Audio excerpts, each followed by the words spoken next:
Hello again, boys and girls, it's the Killer Nacho again, and I'm playing AsianKid123, who I battled not so long ago, but this is for a different reason, because this is for the war with Team Eclipse. Once again, he leads with Aerodactyl as well as I do, and I set up the Stealth Rock, so he attacks me with Stone Edge. And I guess I get really lucky in this beginning part, because I win 3 speed ties. So that's pretty funny, but we both get Stealth Rocks on, but I get the 3rd speed tie and finish off Arrow. So, Aerodactyl's down. And I'm off to okay start. He goes into Celebi, and I have a feeling that he's going to try to set up, so I taunt, and he tries to recover, and that doesn't work when I taunt.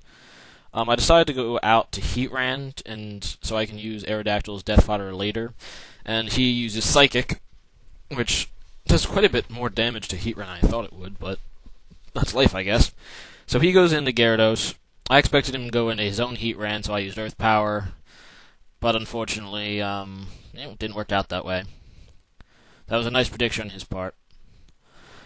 So now I go into Gyarados my own, as he gets Dragon Dance, and I'm thinking that this is so bad for me.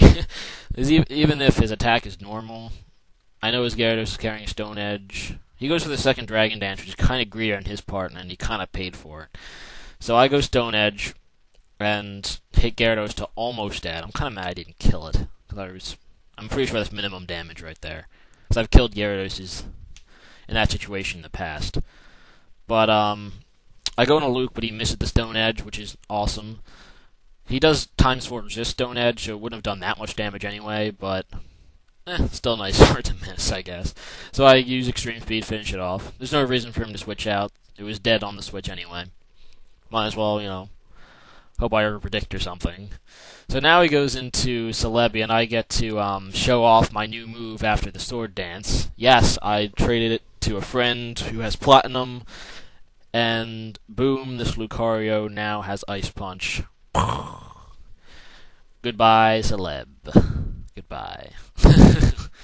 So Celebi goes down, and that's awesome. As he goes into Gar. And I don't feel like my Lucario dying quite yet, so I decide to switch out to Aerodactyl to see what he's going to do.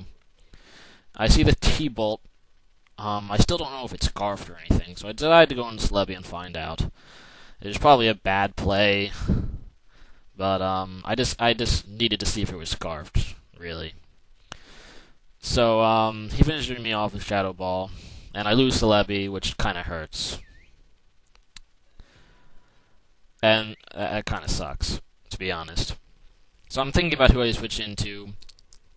Run this quick speed calc, and I send in my Heatran because I know I'm faster than Gengar.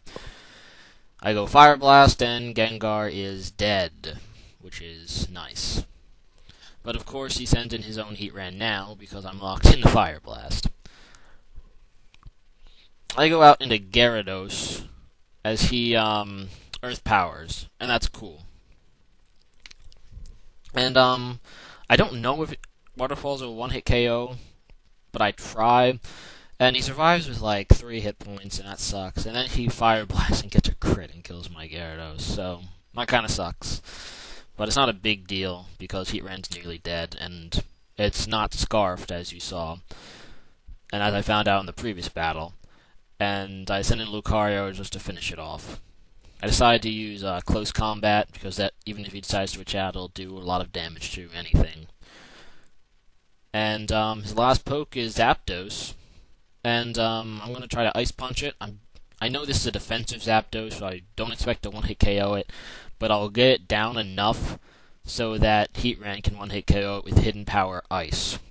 And that's how the battle will end, so I get my first victory in this war, and that's awesome, because Team Zeal's well on its way of winning this thing.